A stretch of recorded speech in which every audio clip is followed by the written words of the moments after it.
کیا آپ جانتے ہیں کہ دنیا کا سب سے خطرناک ترین ڈرگ سمگلر کون تھا؟ اور جب یہ ڈرگ سمگلنگ کی دنیا میں داخل ہوا تو اس نے لاکھوں، ہزاروں، کروڑوں نہیں بلکہ اربوں ڈالرز کمائے اور دنیا کا امیر ترین ڈرگ سمگلر بن گیا۔ اس آدمی کا نام پیبلو ایسکوبار تھا۔ پیبلو کا تعلق کولمبیا سے تھا اور یہ غریب گھر میں پیدا ہوا تھا، لیکن اس کو پڑھائی میں بالکل بھی دلچسپی نہیں تھی۔ یہ بچپن سے ہی جرم کے راستے پر چلنا چاہتا تھا اور نکلی سگریٹ سے لے کر نکلی سینما گھروں کے ٹکٹیں، یہ سب کچھ منٹوں میں ہی فروخت کر دیا کرتا تھا۔ پیبلو نے 1970 میں گاڑیاں چرانے کا کام شروع کیا۔ یہ مختلف سمگلروں کے لیے بھی کام کرتا تھا، لوگوں کو اغوا کیا کرتا تھا اور ان سے ڈالروں میں رقم لیا کرتا تھا۔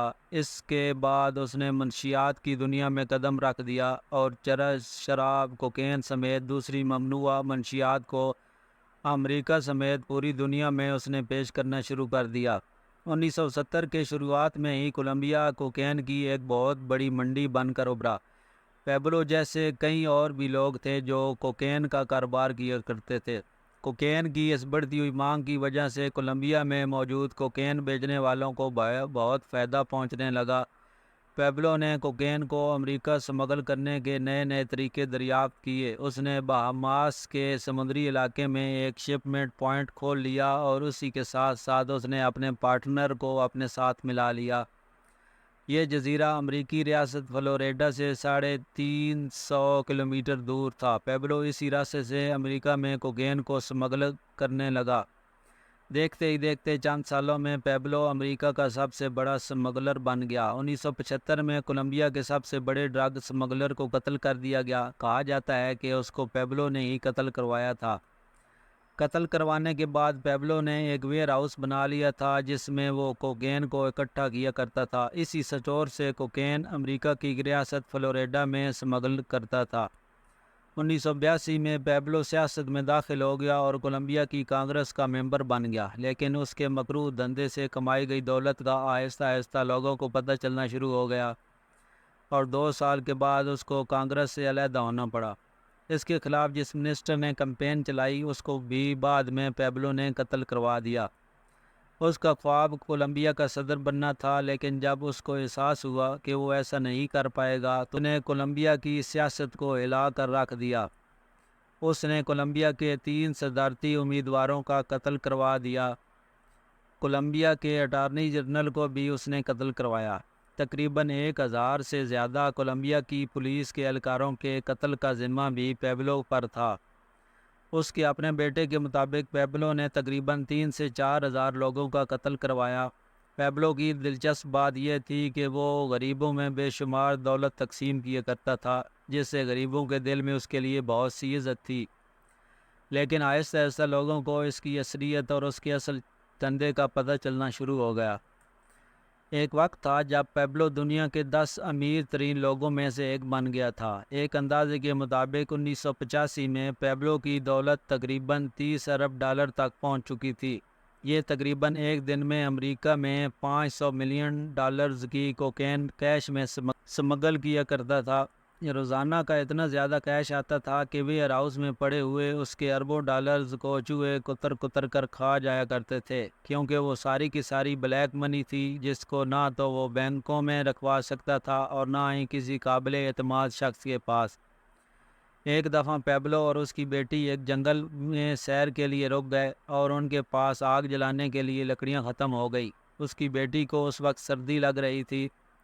پیبلو کے پاس بہت زیادہ کیش تھا۔ اس نے لکڑیاں ڈھونڈنے کی بجائے تقریباً 20 لاکھ ڈالرز کو آگ لگا دی تاکہ اس کی بیٹی کو سردی نہ لگے۔ پیبلو نے خاص طور پر صرف اپنی کیش لے آنے اور لے جانے کے لیے ایک جہاز رکھا ہوا تھا، لیکن برائی کا انجام برا ہی ہوتا ہے۔ امریکی حکومت پیبلو کو پکڑنا چاہتی تھی اور بار بار کولمبیا سے پیبلو کو ان کے حوالے کرنے کا مطالبہ کر رہی تھی، لیکن پیبلو اتنا طاقتور تھا کہ کولمبیا میں بھی اس کو ہاتھ لگانے کی کسی کو جرأت نہ ہوتی تھی۔ پیبلو کو احساس تھا کہ اس کو کسی وقت بھی گرفتار کر کے امریکہ کے حوالے کیا جا سکتا ہے، اس لیے 1991 میں اس نے فیصلہ کیا کہ وہ اپنے آپ کو حکومت کے حوالے کر دے گا۔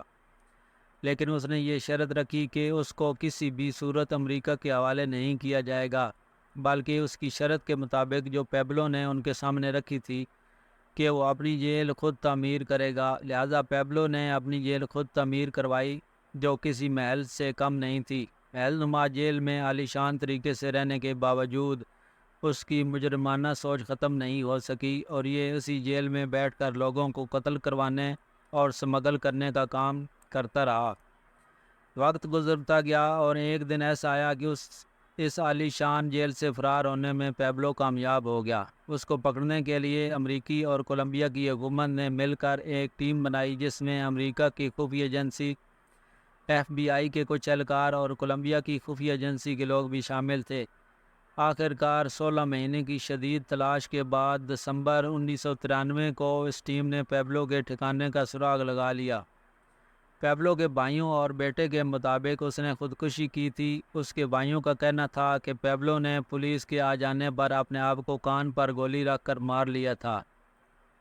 بعض خفیہ ایجنسیوں کا یہ بھی کہنا ہے کہ پیبلو کو جس گن سے گولی لگی وہ اس کی اپنی ہی گن تھی، جو کہ اس کی خودکشی کی داستان کو سچائی میں بدل دیتی ہے۔ کہتے ہیں کہ اس کی آخری رسومات میں تقریباً 25,000 سے زائد لوگوں نے شرکت کی تھی۔ یہ سب وہ لوگ تھے جن کو پیبلو نے گھر بنا کر دیے تھے یا ان کی مالی مدد کی تھی، لیکن اس نے ہزاروں لوگوں کو قتل بھی کروایا تھا۔ اس لیے کولمبیا کے آدھے لوگ خوش تھے، جبکہ آدھے لوگ اس کے قتل پر افسردہ تھے۔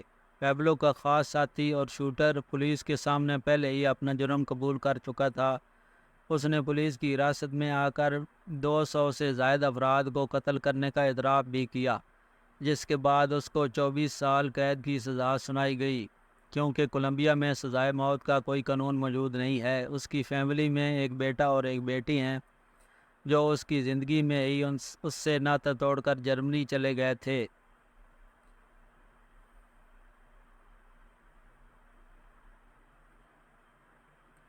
اور وہیں زندگی گزار رہے ہیں۔ پیارے دوستو، یہ تھی پیبلو ایسکوبار کی کہانی۔ آپ نے اس کہانی سے کیا سیکھا، کمنٹ میں ضرور بتائیے گا۔